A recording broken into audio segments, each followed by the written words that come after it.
All right, everybody, what is going on? Good morning, happy Wednesday, and we are rolling on with our little prediction series here. And we did the passing, we did the running, we did the receiving. So the only thing left offensively really would be the blocking. So this video is going to be all about the blockers, mostly the offensive line, also a little bit of tight end and running back. This video is sponsored by Prize Picks. So here's how we're going to do it. We're going to go through the 5 starters on the offensive line in a few different categories. And then we're going to do the tight end. And then we're going to do the running back. And then we're going to do the backups, which for the offensive linemen isn't super interesting because you would logically assume that these guys don't play that much. But it would be interesting a little bit for the backup tight end and also the backup running back, because in this case, the backup running back is kind of the third down back, at least in my estimation. I know that Charbonnet is going to come back at some point, but Helani may end up playing more snaps this year than Charbonnet, just because of his availability. So in any case, let's go ahead and start with the starters here.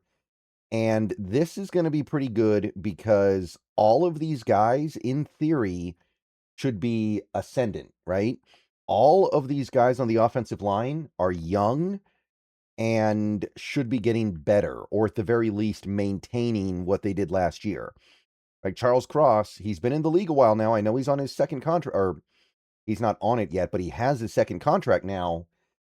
He is still like 25 years old, turning 26 soon. Should be getting better. So penalties, I went with 4.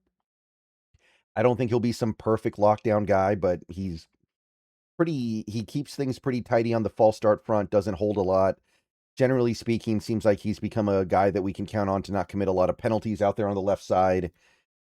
Sacks allowed, I went with 3, which is in line with what he did last year with a little bit of an improvement. Remember, the Seahawks do not throw the ball a lot, and even though I think they're going to throw the ball a little bit more this year, I don't think they're going to throw the ball an excessive amount. So I still think these numbers are going to be pretty low. I have 28 pressures, so a little bit better than last year, but the same basic idea. And the run block grade, which this one's a little bit harder because it's not a concrete stat. It's an evaluation done by a subjective grading scale that is trying to be objective, but can't get all the way there.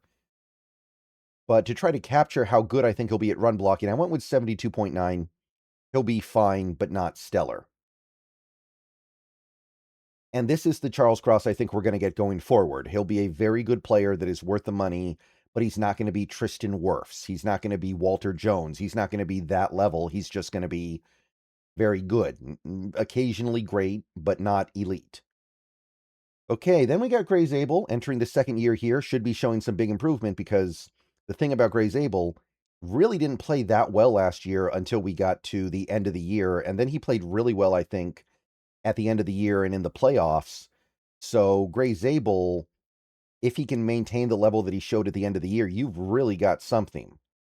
So I'm going with 5 penalties. I still think that, he's still coming along, so it'll be a few more, but 5 is fine.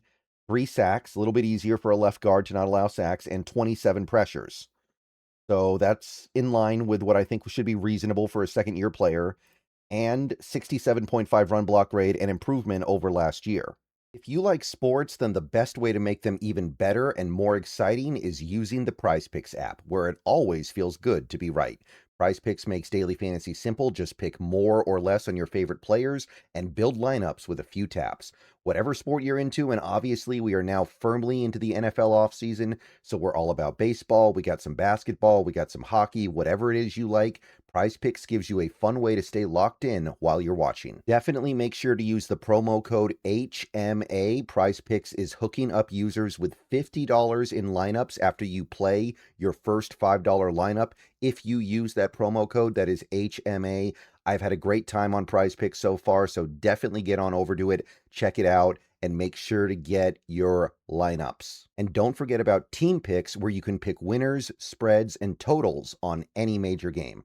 So download the app now, use HMA, and get on over to Prize Picks, where it always feels good to be right. And remember, always gamble responsibly.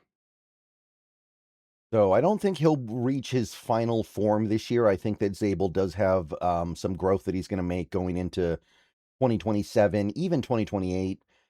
But I think he'll be an improvement. I think he'll be good, and I think we'll be pretty happy with him at the end of the year. And that's given the issues we've had at that position, that's more than enough. All right, Jalen Sundell, a little bit of a tricky one here. Sundell, I've conditioned myself to mispronounce his name, and now I don't even know how to pronounce it anymore. Sorry, but you're playing center, so it's a little bit easier to avoid giving up big stuff, but I do think that the level of talent for Jalen Sundell is lower than for a lot of these other players. So I don't know if he can reach immense heights, but he can be a great scheme fit. So I went with 6 penalties, a little bit more than some of the other guys, just kind of feels right to me. He doesn't have the strength, he doesn't have the he does have great athleticism, but he doesn't have the well of overall skills. So sometimes you fall back on grabbing guys or getting a little bit jumpy in your stance when you're trying to compensate for that. A 1 sack, which sounds really good, but remember, centers usually don't allow sacks.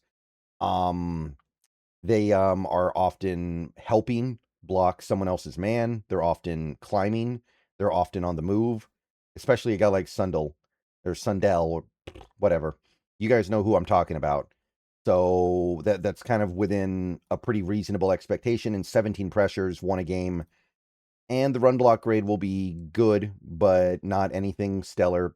65.4.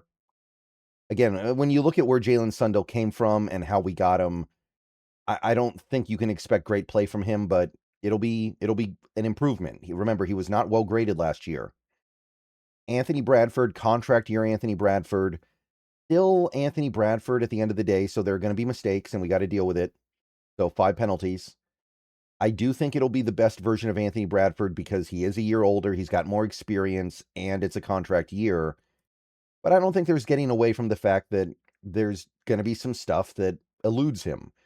So 4 sacks, which doesn't sound terrible, but for a right guard, it's pretty rough, admittedly, and 32 pressures, which, I mean, we'll live with it, right? It is better than what we've had before, and we've conditioned ourselves to deal with having a weakness on the offensive line.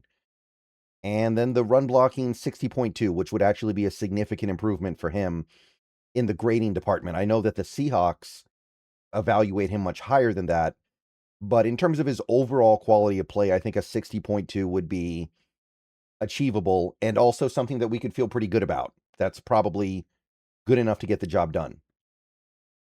Abe Lucas, I'm going with 5 penalties, so there are going to be some upfront penalty stuff with this team, I think. I got 25 penalties from the offensive line alone. Hopefully that number is a little bit lower than I'm thinking because of the continuity and synergy, but historically these guys have committed roughly this degree of penalties, so I think it's a fair expectation. 4 sacks allowed, which is a nice improvement for him, and 33 pressures allowed. Definitely can live with that from my right tackle. And run block rate is going to be the best on the team, 83.5. I think that when the going gets tough, you just get behind Abe Lucas, run the ball, and let him clear out big lanes for you, and good things are going to happen for this team. So that is what I have for the starting offensive line this season. And I don't know if this would be one of the best offensive lines in football, but it would be a very good one. It would be a solid one. It would be one that doesn't have an overly weak link. And if they can get the penalties down, they could be among the best units in football, even if they don't have any one dominant player.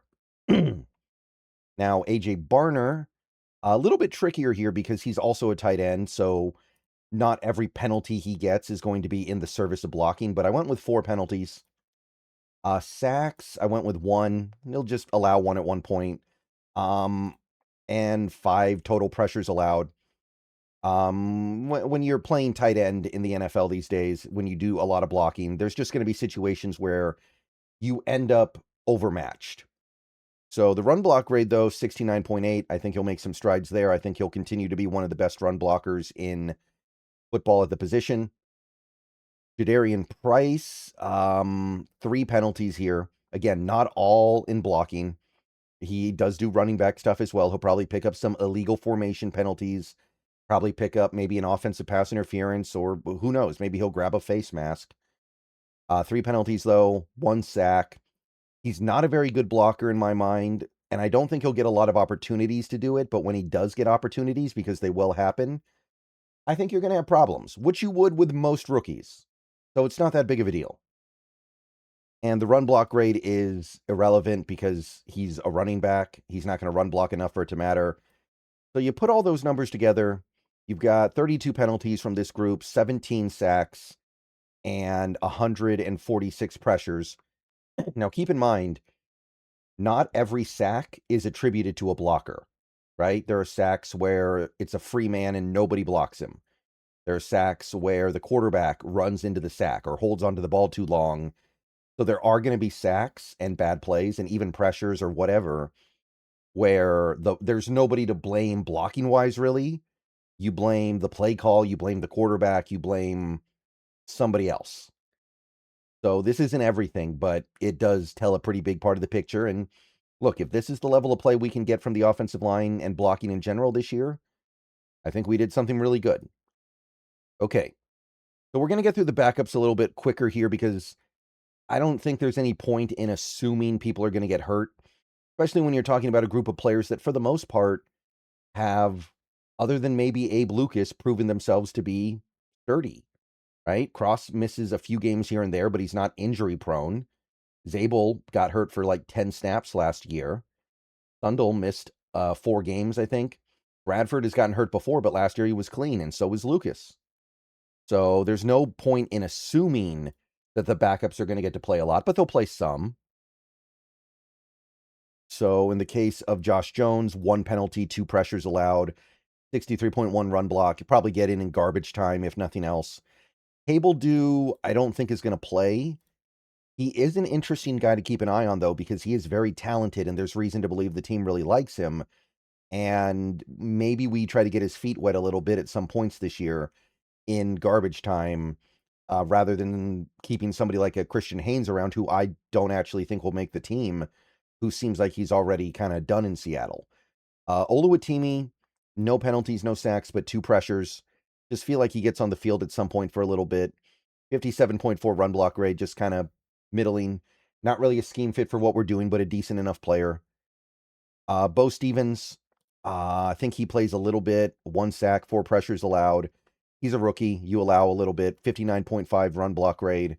I don't think he takes the starting job this year, but maybe garbage time, maybe just kind of getting in here and there for minor Anthony Bradford injuries, which, again, the little bumps and bruises happen, and this team will probably shy towards the cautionary side of the argument. I don't have Amari Kite playing. Elijah Arroyo, when he plays, I assume he's going to mostly be running routes, but he'll block a little bit, so 4 pressures allowed, because I don't think he's a good blocker. 55.2 run block grade, forgettable. Also 3 penalties, but again, probably not necessarily all blocking penalties. And George Halani, 3 penalties, 1 sack, 7 pressures. So I think that he'll end up getting a lot of action as a third down back. So he'll get a lot of reps as a blocker, which will kind of run up the pressure count. But I don't think he'll be bad. I just think that he'll be in pass blocking situations a lot. So you put all that together, 7 penalties, 2 sacks, 19 pressures allowed. Again, it's all pretty good, right? I wish we had a little bit of a better third down back, but that's mostly just because Charbonnet's hurt. Can't really do anything about that. Bad luck. All right, so that is going to be it for this video. Let me know what you guys think. I know this stuff is a little bit hard to sift through. I know it's a little bit hard to put numbers to offensive linemen at times, but if this is what we get, other than maybe the penalty part, maybe the penalty stuff is a little bit excessive, but if we get this level of play from the offensive line, things are probably headed in the right direction. And given the relative youth of the offensive line, things should be headed in the right direction anyway. All right, see you guys later. Go Hawks.